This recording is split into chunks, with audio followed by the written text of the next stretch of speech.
Kia ora, ladies and gentlemen, good evening and welcome to Citizen A, where we wrap the week's current affairs with the best political team on television from a very, very, very Auckland perspective. Warning, we're as fair and balanced as Fox News. Tonight, the second of three debates between the Auckland Central frontrunners. The topic is, what is best for Auckland? National, Labour or neither? In the blue corner, she is the current member for Auckland Central, the last Liberal hope of the National Party, slayer of dragons and Judith Tizard, showing National cares about mining when it's in her backyard. Currently serving on the Education and Science Committees and the Local Government and Environment Committee, National Party MP Nikki Kaye.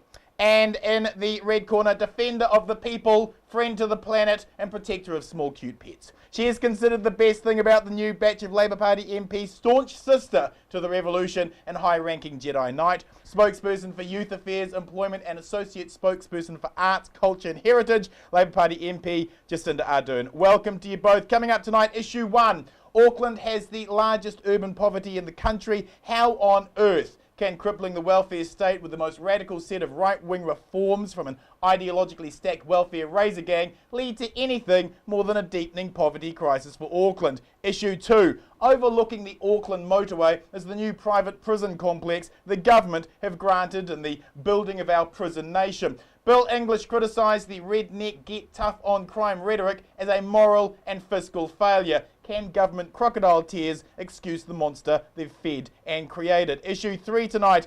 Auckland is the gateway to New Zealand as the government soften us up for Chinese mum and dad investors to be the real winners in our asset sales. Will Pākehā finally know what it's like to be Māori by being reduced to merely tenants in their own land? Before we begin, let it be noted, I've lived most of my political life in the Auckland Central electorate, so for this series of debates, I'm not just a host, I'm also a voter. So let's kick things off with issue 1. The welfare state is about to be crippled with some of the most radical reforms implemented this week. Paula Bennett massaged the unemployment figures based on these new welfare policies by claiming 5,000 less on the dole, when in reality 3,600 of those were actually declined or didn't complete their reapplication process. Where do these 100,000 sick, unwell, handicapped, solo parents find work? Nikki, you never lose votes with a bit of old-fashioned Benny bashing. But this game can only work if it's spun by your spin doctors as moderate. What's moderate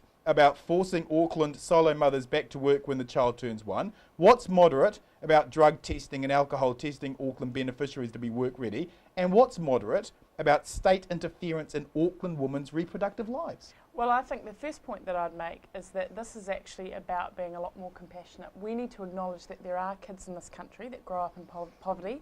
The reality is the majority of those kids are in beneficiary households. And so we're arguing, and there's a whole lot of recommendations, so there's still ministers are yet to go through all of those recommendations and decide which ones we're going to implement. But we're saying, actually, we're changing the model. In the past, people have cut benefits. We actually acknowledge we may have to spend $240 million investing in people to get them into work. Some people will never be able to work. And we've said, look, particularly in the area with some people with disability and on the invalids benefit, we actually need to give them more support. So this is a significant shift in welfare policy in my view. It's about saying it's not good enough to have the status quo. It's not good enough to accept that 330,000 people will be on a benefit. We've said we're going to actually invest in these people. Some people may get more support, but for other people, for those 60% of people who don't have work obligations, a proportion of those are going to get greater work obligations. Jacinda, under Labour, unemployment in Auckland fell to its lowest level. So on the job front, National are on a hiding to nothing against your record. But the critics will rightfully argue that your growth was unsustainable and that Labour still wimped out on major structural reform to ensure the revenue is there for the social services the current government want to cut back on. What's the point of Labour getting in if the growth leads to these sorts of economic hangovers?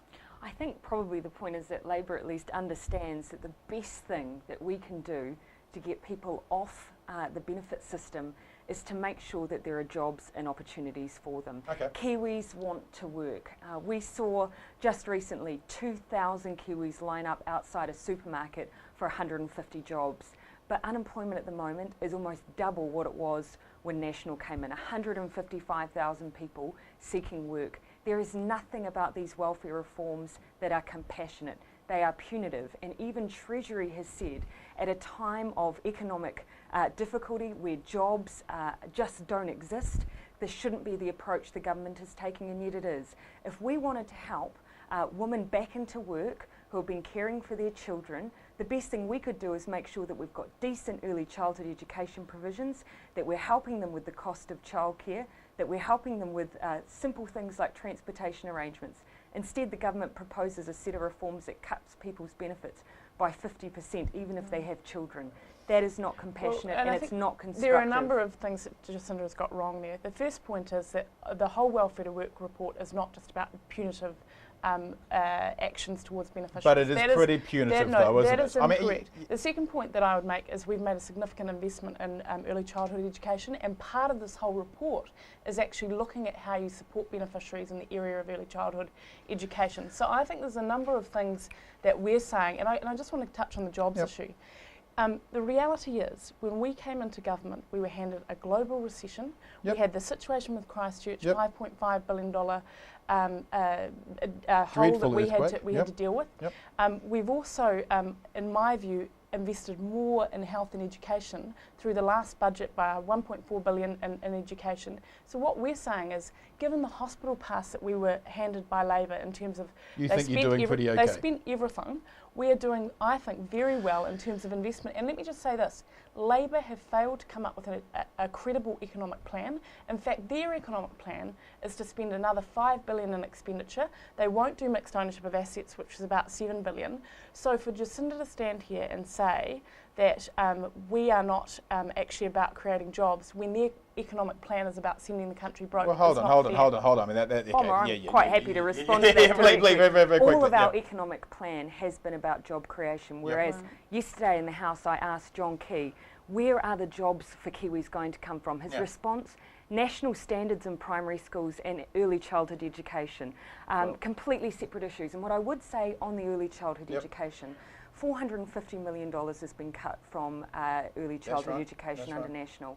We know that that has had a direct impact on the abilities of mums and dads to be able to afford to enrol their children in the most important start in life for them. So it's completely disingenuous to say. It's becoming unaffordable. Nikki, New Zealand Herald chief political commentator John Armstrong in the weekend was writing about how National have to date been able to keep the true depth of the welfare reforms in public attention. I quote, "Where this revolution really shows itself is in the document's push for much greater private sector involvement and state agencies' delivery of public services.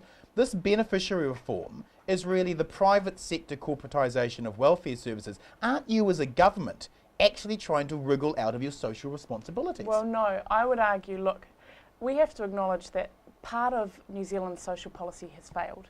And you said today, look, there are more children in poverty than ever. That's right. And what we've said is we're not ideological about this. I'll give you an example. In the area of community housing, in our budget, we've put $50 million into community housing. In my electorate in Ponsonby, the reality is if you talk to Court, who are a local provider, they see massive capacity where they could invest in social housing. A private company? No, they're a community organisation. Okay. But the point is that we're saying we think the community sector can do more. They've proven that they can do a really good job in the area of social services. Why won't we invest in them? And that's where the debate has to get to. We have to invest in good organisations that have good social outcomes. But I was at the Community Economic Development Summit this year. I emceed that conference. Yes. I listened to what your politicians had to say. None of them seemed to have any idea the sector even existed. Now that was 2 months ago. That was 2 months ago. Can I give you an example where that is not correct? The reality is Bill English commissioned a massive report, of which Diane Robertson from the City Mission sat on that committee, and we have come up with a new policy around community housing, which I think is really positive for the country, because we're saying let's do what works rather than this ideological, the government must do everything. It's not working at the moment. There's a fine line between community responsibility and state neglect. We have a role in these families and these communities' lives. Now, the important point to make about child poverty is that we know that the majority of children living in poverty in New Zealand are the children of beneficiaries. We also know that by and large, these parents want work. 70% of women on the domestic purposes benefit move off that benefit within 4 years. That's right, When they have the that's right. opportunity to move into work, they do. The response by the government to cut benefits for DPP mums by up to 50% is not going to improve Those kids, the is it? situation for the children who are Yeah, living in yeah. poverty. And it is punitive, and it is not taking Well, let's talk about that responsibility for the punitive. issue. Let's talk about the punitive. Jacinda, in 2008, the sleepy hobbits of New Zealand were claiming that the stormtroopers of the nanny state dicocracy were trying to kick down their front doors to ram power-saving light bulbs and water-saving shower heads down their throat. How come the sterilisation of people in poverty isn't nanny state political correctness gone mad, yet water-saving shower heads and power-saving light bulbs are? Can you please give me just a rundown of the nanny state political correctness gone mad? Because surely sterilising people in poverty is about as nanny state as one can get, isn't it? I think you've probably answered your own question. There probably isn't too much I could add to that. I mean, the fact is that the Welfare Working Group has put forward, I think, a range of ideas that the government does have an interest in, including the idea of women going back to work as early as 14 weeks after the birth of their child. Now, the government has dismissed that, but they haven't moved much further on, and even saying that within a year. We know from research that the best thing that we can do to improve outcomes for families in our communities is investing in children. That's why Labor's come up with a policy that puts children first, that invests in early childhood education, that invests in parenting courses, that supports our young families, because those are the kids that, if we don't deal with them at the beginning, end up in our justice system later. Who looks after the 1-year-old? I mean, should a 1-year-old be looked after by mum? I just want to make a couple of points. Yep. The first point is that poverty increased significantly under the last Labor government, and the point that you make about showers and regulating showers is a really classic example whereby I get frustrated when the Labor Party start talking about poverty, because under the 9 years that they were in government, we saw massive social issues grow in New Zealand. The reality is, Bomber, I don't believe the current situation should stay as it is. And the reality, who looks after the 1-year-old? But let me come to that. Yep. So the reality is, Labor have talked about a child-focused policy. Yep. But part of their major platform is creating another ministry. The reality is that we need to actually recognise that welfare reform is a big part of how we can actually improve the lives of some of our so most who looks after the 1-year-old? poorest children. Yeah, I get that, but who looks after the 1-year-old? What are you saying, Bomber? Well, okay, well, you've got a situation at the moment where the mum, once the kid turns 1, has to go back to work, right? Well, no, because the reality is that we have said, we've ruled out the 14-week policy. Yeah, that's right, but you said it 1 year. No, but what we've said is that ministers are considering all of the recommendations, so it's not fair to say... no, but it's not fair to say... Come on, is it going to be 1 year? Bomber, it's not fair to say, when ministers are considering probably the most significant welfare reform in a generation, to then pick bits out. The reality is that it's not just about... isn't it, Nick? It's a pretty big bit. It's not just about welfare reform as well. It's also about education reform. We get that, but who looks after the 1-year-old? And should a mum be looking after a 1-year-old or not? Within the Welfare Working Group, there is a whole lot of policies that are related to that, and that is around what childcare support those people might get. And there's some recommendations within there that say, and the Minister was talking about this the other day, that, for instance, having a childcare centre right next to where the mother works, all of this needs to be looked at. But the reality is that if you pull one... That's right. Okay, we're going to move on. John Key this week announced more erosion of worker rights by suggesting a reintroduction of youth wages. How will that do anything other than exploit unemployed people? Both of you. Yep, absolutely. I mean, the point that we would make is that let's just look at the evidence. The last time youth unemployment was as high as it is now, was in the 1990s. We had a youth minimum wage then. It made absolutely no difference. This is not the answer to our youth unemployment issues. And again, you can talk academically, but within my electorate, I've got 7,500. It's not academic, it's evidence, Nikki. It's evidence. Let me just say, I've had 7,000 constituency cases since I've been elected. I mentioned to you the other day that I had an example of an employer who was looking at the impact of Labor's policy to raise minimum wage to $15. They've said to me, the reality is 100 jobs go. A whole lot of those people are young people, And so But the I research think shows that it's that's not not true. the case. no, but the point is, Bomber, what I'm trying to say to you is that The anecdotal evidence suggests the no, otherwise. well, it's not anecdotal. It's individuals within Auckland saying, Okay, Bomber, I've got to this move is on. how Gotta Bomber, move on. Labor, How Labor does- raised how the does- minimum wage 9 times in 9 years and it didn't lead Yeah, to but job the point- losses. well, let me What just- better evidence let do you me- need let that me around address minimum that. wage? I'm spending happy to over, address how that. does, Absolutely how does happy to spending address over that. half of the youth unemployment package on military boot camps that don't work help young people get jobs when their unemployment rate is a national disgrace? Exactly. Well, Did I let get me- in And trouble it's for not, that? Well- and it's not just that. So the government's decided that they're going to invest in boot camps and Yeah. VSM. At the same time, they've cut $90 million out of skills training. What we need for our young people at the moment, when 77,000 of them are not in work, education, training or employment, what those kids need is the best opportunities they can to get into skills Bomber, and trade can I training. make a couple of We've No, had I wanna make a couple of comments. 25,000 less people in trade training since this government took office. Well- People are not being skilled in the areas we need them, and the result is that in Christchurch we don't have enough builders for our rebuild, and we're going to be bringing in migrant labour as a result. you don't agree That's with the where boot the camps, focus do No, you? I want You to don't agree make with the 2 boot camps? points. Firstly, Jacinda is wrong in terms of some of her numbers. We've just made a significant investment as part of the budget in Yep. both skills and 90 training. million out. The second point that I want to make is that Andrew Beecroft, who is Yep. the youth court judge, Good man, good made man. a number of comments the Yep, other day yep, that's whereby right. Jacinda is absolutely out of step with this, with him in particular, who's written to the Prime Minister and said, look, we're really pleased. We think this is working. This is turning people's lives around. I've had individuals come through my office, parents who have said, we're really, really grateful for those programs. So and how we many can of them talk have ideologically. 60% reoffending rate. Well, That's not success in my book. Okay, okay. And Thank you, Beecroft panel. spoke out against it. Yeah, moving on. Issue 2. We incarcerate more people in Mm. prison than anyone else other than crazy old private prison America. The sensible sentencing trunch lynch mob have been allowed to inject a level of anger into the debate that has warped our prisons into what Finance Minister Bill English described as a moral and fiscal failure. Auckland has just opened up its new private prison. When will the pandering to redneck, tough on crime knee jerks end?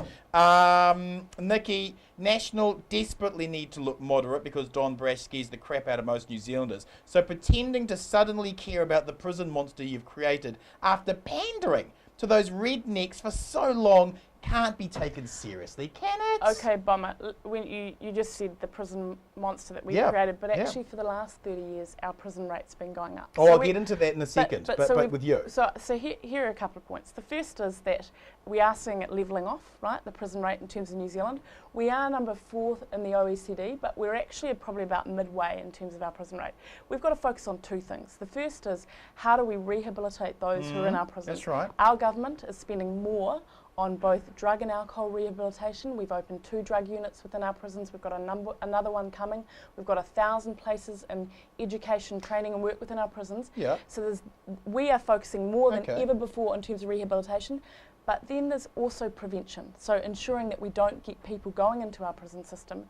Now that's got to focus on a couple of things. The first is education standards. We know that there are people that end up in prison because of things like they can't sit the driving test, so they Yeah. get driving offences. Literacy We rates also- are terrible. Yeah. Absolutely. We also know that 50% of people in our prisons have never been in work. Yeah, so that's there's right, a that's huge right. correlation. So And- how does and- stripping them of their rights, how does that, to vote, right, which is what Paul Quinn put forward, that's just part of that knee-jerk redneck crap, isn't No, it? I it's mean, all not. of this sounds great, No, but you guys no. still love to punish No, them. it's not. There's 3 aspects to it. One is to say we need to ensure that certain people have better education outcomes, that we do welfare reform so that people can get jobs, so that people have high education Yep. outcomes, so that they Great actually don't things, end I up think in we our, all agree, in, yeah. in our prisons. But then there will be some people, right? Who are that- crazy Well, no, there and are criminal. some people that are unsafe in Yep, the community, we agree, right? we and agree. so that is what the 3 strikes policy is about actually sending a message as well that firstly we're going to look after our society and recognise that some people continually cause harm, but also say that prison isn't a good place. It's not a nice place to be. Jacinda, for 9 years, Labor refused to challenge rednecks over law and order and simply reverted to their default setting of managing rednecks. Labor is too frightened of the nanny state bogeyman National have created to spook the Shire Volk to actually refocus the law and order debate into rehabilitation over punishment, aren't they? Is it you guys are No. frightened politically? No, I don't think that's true. I've been booed at more than once for my, my views on law and order policy, and I think it's time for us to be honest. We do have one of the highest imprisonment rates in the OECD, and yet crime rates have remained pretty static over that time. Murder rates come down over 20 years. Come down. Indeed. Come down. But Halved. overall, across all areas of crime, it's remained pretty static. Yeah. And what we're seeing now, though, is a continual additional investment in the corrections bill. We're at $1 billion on corrections spend, and the majority of that is going to building new, bigger prisons, not on rehabilitation, as Nikki claims. In fact, for the people, the majority of prisoners who are in prison at the moment are in there for sentences of roughly 3 years or less. And yet, prisoners who are in there for shorter periods of time are not getting rehabilitation programs. And one of the most important things we need to focus on, Bomber, is how we're transitioning those prisoners back into the community. I've heard of cases in central Auckland where prisoners are being driven in a taxi from the prison to the night shelter with a few bucks in their pocket, and that's it. Now, if you want to make sure that a person ends up back in prison, then you neglect the fact that they haven't got housing, they haven't got any hope for a job, and if they end up back in prison, that's going to cost the state $100,000 per year. Bomber, we need to focus on transition. This government's done nothing on that. I want to ask one question of Jacinda. Jacinda, you're talking about... We're switching interviewers I'll I let want it to go. ask you a question, because it's one thing to talk about those people who are in our prisons, but how would you stop, how would you decrease the number of people that go into our prisons if you don't believe in welfare reform? Well, I've said outright from all the way through, the best thing that we can do is address the drivers of crime. Now, the government gives rhetoric to this. But you don't think the first thing that we welfare could reform is part do, of for that? instance, is supporting our young mums who are trying to raise their kids the best they can by giving them affordable access to early childhood education, and by helping them into work at a time when their child is supported and ready for them to get into work, rather than chopping their benefits by 50% and allowing them to squalor in poverty. And the research shows that that's what we need to focus on, and that is not what the welfare reforms do. The private do. prison company your government has given the contract to, Serco, has a long list of overseas abuses at their private prisons. In 2009, the CEO of private prison company Geo told the select committee, the one that you held, that the government the government held into private prisons, that private prisons would not save you any money. He said that to your faces. A CEO of the industry you were claiming will save money. Private prisons are more abusive and they don't save money. Why are you pursuing them? I'll make a couple of points. The first point is to make that while there's a contract for the prison, the CEO of the Corrections Department still has absolute oversight of that. So the point is that there will be certain things within that contract, but it's still the government has oversight of any issues, and complaints will still happen in the normal process. But the second point that I'd make is the Auckland Central Remand Prison was a success. We saw a decrease in the number of prison escapes. We saw a decrease in drug use. But it was a showroom for the prison industry, wasn't it? It was a showroom. Let me make this point. It was successful, and the reality is that as a result of that, there were new innovations that came into our prison service, which Labor, under their watch, allowed to be implemented. And what we're saying is that we're not interested in ideology. If it works, if they've got if private prisons in the past have shown that we can get better results, better rehabilitation, even though the CEO told you it wouldn't be cheaper. Well, the reality is we're interested in, and I think what we're saying is that some of the things like bringing down drug use, bringing down, improving rehabilitation is an investment. But Bomber, that's actually just not true. When Labor came in 1999, we had a couple of private prisons in operation under our watch. Right. By 2005, we decided game was up. The results were poor. The safety record of those private prisons wasn't stacking up, so we reversed that and went back to state-run prisons, and for two reasons. Because the record was poor, but also because we do fundamentally believe that if anyone's going to be taking away people's liberties and punishing individuals on behalf of society, that should be the state's role. And we've always been honest about it. Second point, Serco has cut prison staff in their new prison by 50%. How is that going to improve, A, the safety record, or B, rehabilitation? It's about results, and we disagree on the results. Okay, and the reality is... Final question to both of you just on prisons. Let me move this along.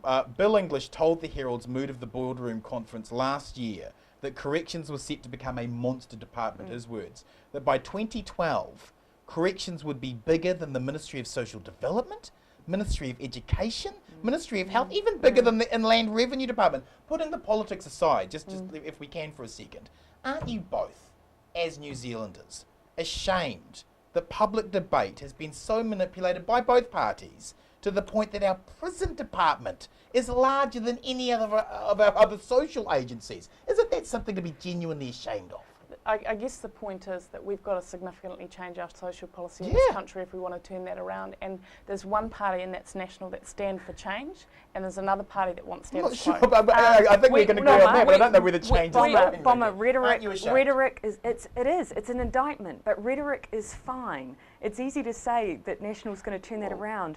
They have, the budget for corrections has gone from 1.1% of our total spend to 1.4. That's been on new prison builds. We have not seen the investment in getting the best start for our kids in life.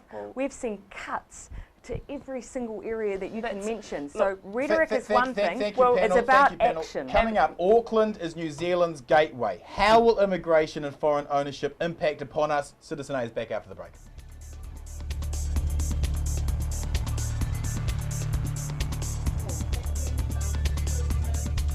We're going to take a risk and let this.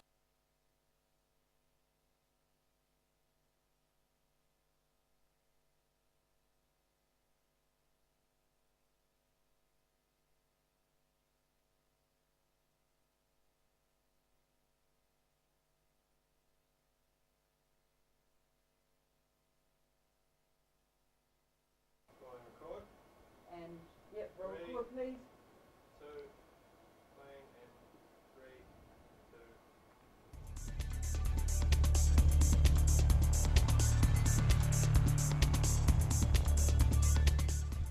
Welcome back, ladies and gentlemen. This is Citizen A. We're completing the second debate between the Auckland Central frontrunner National Party MP Nikki Kaye and Labour Party MP Jacinda Ardern. Issue 3, Auckland is the gateway to New Zealand, and that gateway, if National has anything to do with it, may find itself owned by mum and dad investors in China.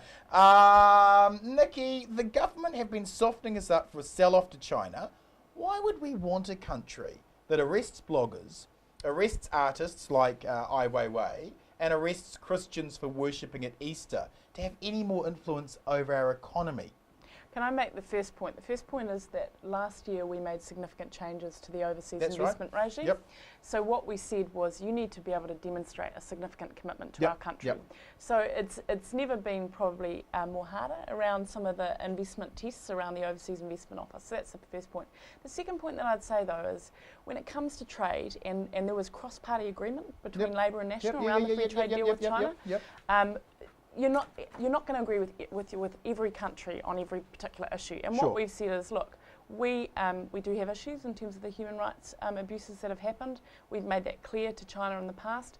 However, overall, we think there is benefit to both countries. And the other point that I'd make is that when you build that relationship of trust, when you have economic links, it's much easier to have those kind of conversations in the future. But the free trade deal with China is bringing in $1 billion to New Zealand now, and I feel through strengthening those economic relationships, we've never had a better chance to have those kind of conversations. Jacinda, John Key, despite wanting to sell off our assets, which many political commentators across the spectrum have sort of, really had a go at and said, look, this just doesn't come up, his popularity is still completely undentable. Is that proof that New Zealanders are actually a little bit more open to privatisation, or is it proof of how ineffectual Labour have been as a political opposition? No, I don't think so. I mean, on the streets, when I knock on people's door almost consistently, the one thing that they will always raise with me is their disapproval of asset sales, and rightly so. I mean, we've been down this path before. Oh yeah, it's when a we horror sold story. Contact Energy, sure, at first a few Kiwis owned some shares, but now the majority shareholders are Australians. Why would we sell off key strategic assets like our major power companies when we are already getting a dividend back to government from those power companies? They're generating income.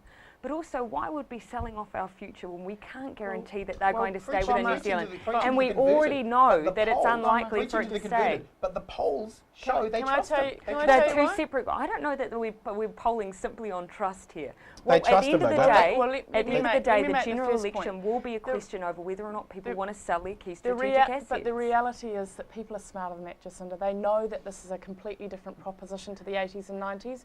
They understand Is our it? policy, which is that 51% of those assets will be owned by the government. They also understand. Until when? They also understand that that we are going to give first preference to New Zealanders. Now, let me tell you why we're doing this. The Yep. reality is that for certain of these assets, and the power companies are a good example, there are opportunities for New Zealand to grow those assets. So geothermal is an area whereby New Zealand has some really great skills, and we can not only grow those assets for New Zealand, but also for all of those New Zealanders that have been hard hit by the finance companies, we have an opportunity to give them another area to invest. Bomber, why would And we I- sell off I that believe in opportunity? New Hold on, hold on. Zealanders having the opportunity to invest in our country rather than investing in mining companies in Australia, which is what is currently happening. Yep. So you're saying that we can trust that 51%, that John's not going to move on that. If you find yourself in a coalition arrangement with Don Brash, though, who will be pushing for finance minister as far as he listens to anything he has to say, he wants 100% sale. If the deal is that you've got to go to form a government, that you've got to sell the whole lot off. That is why we've announced our policy now. We've Yep. said, look, it's really important to go to the electorate and to say this is the detail Which of is our fair enough, policy fair and enough. this is our Yep, bottom yep, line. yep. 51% ownership by the New Zealand government. We've said New Zealanders will get first preference. But if you cut a deal but with let me that- make this point. If you've asked me the question, Yep. which is why are we doing well?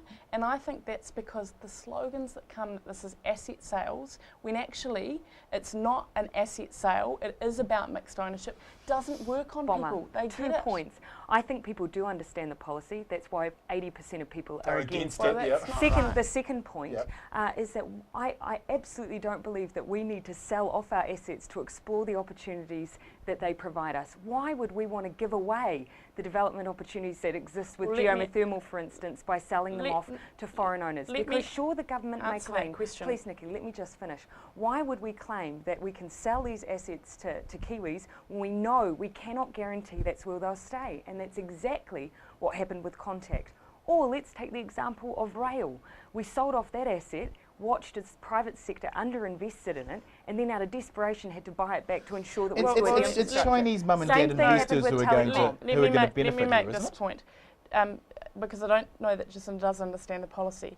You're not selling an asset, right, if there's 51% ownership by the government. The second point that I'd make is Jacinda mentioned that why can't we take up some of those opportunities. The reality is, if you look at the books now, some of the investment that needs to be made around it's quite large. It's quite massive. large. And we Yep. don't, we at the moment we're spending what money we can on health and education. And tax cuts, But and also tax we cuts. recognise, and Air New Zealand is an example of this, that there are certain innovations that won't come from the public service. They will come Quick- from quick private sector companies. question to They both don't of you, believe question in to it. you both of you, One, question the to both of state you. had to buy As- back Air New Zealand because the private sector as didn't manage economic hegemonies collapse, are we replacing the Washington consensus with the Beijing consensus, neither of which any of us have consented to? I mean, in terms of the wider political ramifications on a global scale here, are we cozying up with China when America's falling over? And Bomber, it's a really excellent point, and this is actually, I think, what it all comes back to.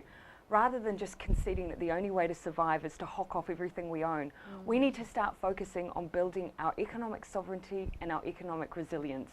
We don't have that at the moment. We are dependent on foreign capital because we haven't focused on what we need to do to make sure that we build up our own savings within New Zealand, our own ability to invest in our own assets. Now, there are But- 3 ways that we can do that. Well- One of them that we've talked about is ensuring that New Zealanders, for instance, are able to afford to buy their own farmland, for instance.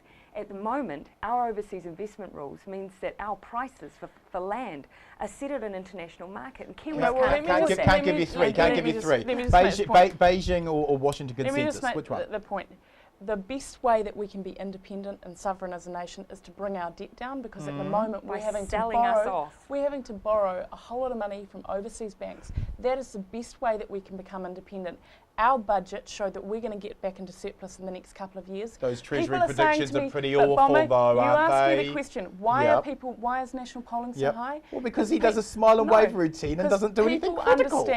People understand the books. They understand the situation they're in. We're going to bring debt down, Yep. and we are also realistic about a policy that is called mixed ownership that ensures New Zealanders have control, but that we have greater investment by New Zealanders and not overseas. Well, let's talk National about- sense, the way to hold on. become Let's talk sovereign about- is to let's- sell off let- everything Let's overseas. talk about those Selling it books, off. right? The assets the government want to sell off bring us in 17% in returns, right? So why sell them off to repay debt that's only costing us 6%? If you're talking about the books, just walk me through that. Again, I don't. The reality is this is about investment coming in. It is not about selling No. off assets. It's about New Zealanders getting the opportunity to invest in some of these companies, and we've been very clear, actually, that that money will also enable us to be more independent as a nation because we will borrow less from overseas foreign lenders.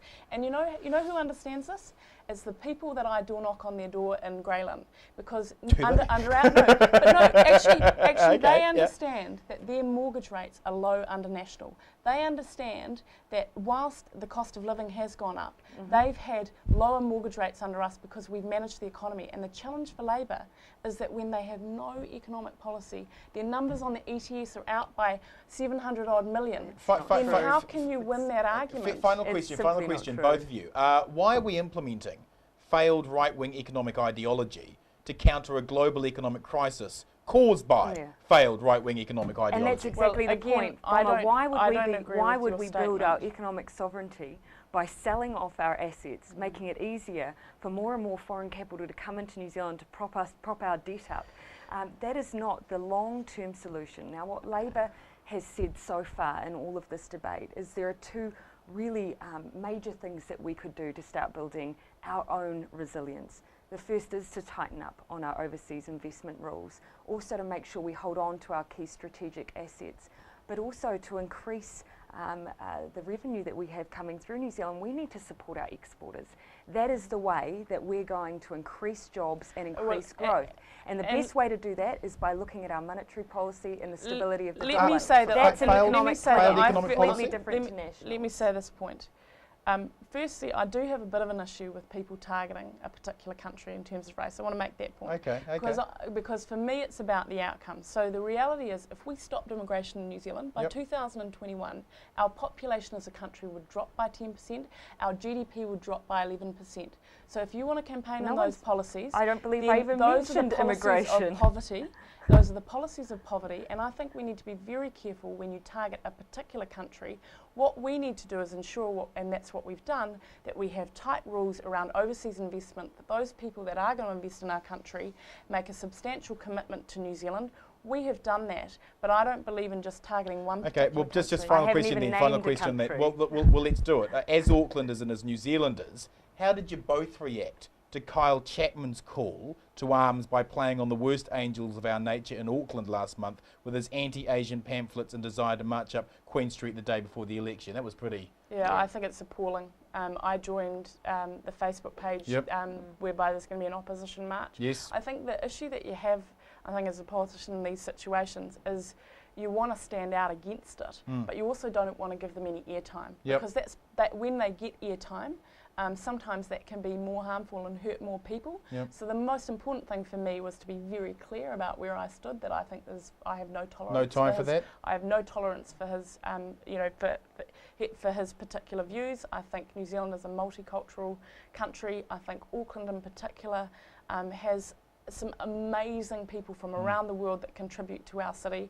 but I didn't want to give him a whole lot of airtime actually. Yeah, no, I absolutely agree and found a similar approach as Nikki, that balance between coming out and also not being giving But if he any marched, airtime. you'd stand next to Nikki and actually... If he was as marching, an I would be. opposition? If he was marching and already getting his own airtime, I'd be very vocal against it.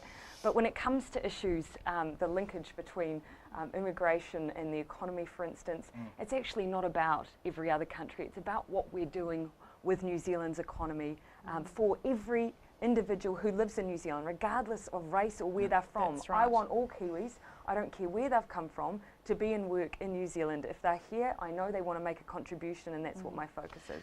Thank you, panel. We need to wrap the show with a final word from you both as to what Auckland needs, National, Labour or neither. Nikki Kay is the serving member. You may go first. What does Auckland need, National, Labour or neither? The reality is, under the last 30 years in Auckland, we've seen massive underinvestment in infrastructure. We've had fragmentation of decision making. As a result of the new Auckland Council, we are starting to see positive change. We have invested as a government significantly in transport, a couple of billion in the area of electrification of rail. We've increased bus subsidies. So transport has been a key focus to get Auckland moving. The other aspect that we've signalled that we need significant reform is in the area of welfare. We need more Aucklanders in work so that we can all contribute to our greater city.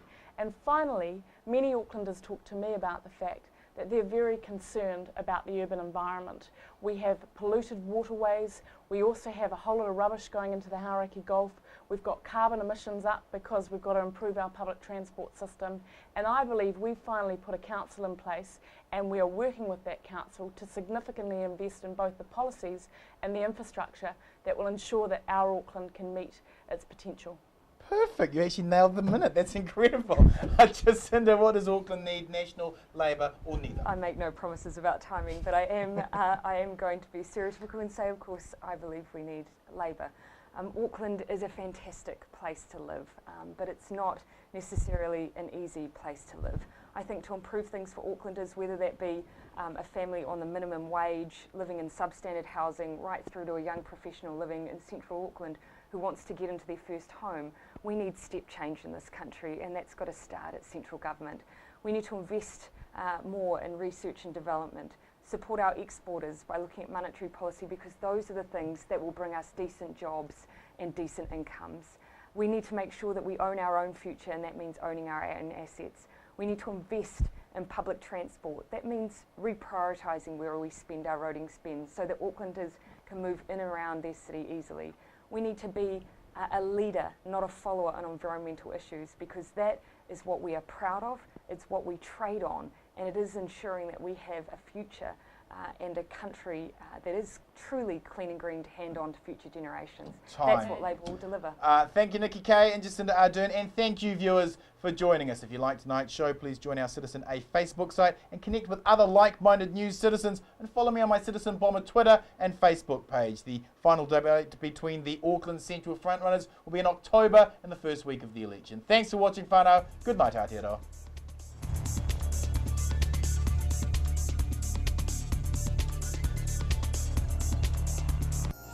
Supporting local content.